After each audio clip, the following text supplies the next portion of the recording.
ماحولیات کے اوپر تجویز پیش ہوئی ہے تو پانی بچانا ایک ہے دنیاوی ضرورت، دوسری ہے شرعی ضرورت کہ اس کو فضول خرچی سے بچا رہے ہیں، ضائع بہنے سے بچا رہے ہیں، ورنہ تو دریا کے کنارے میں جو آپ وضو کریں گے اس کا بھی حساب دینا پڑے گا۔ یہاں تو پانی کو زمین سے نکالا جاتا ہے یا میونسپلٹی سے خریدا جاتا ہے، اوپر چڑھایا جاتا ہے، پھر سردی کا زمانہ ہو تو اس میں گرم پانی شامل کیا جاتا ہے، تو نقصان در نقصان ہوتا ہے۔ پچھلے سال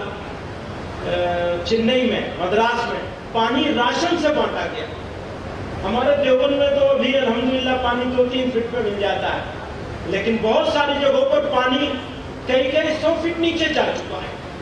تو پانی کے خزانے زمین سے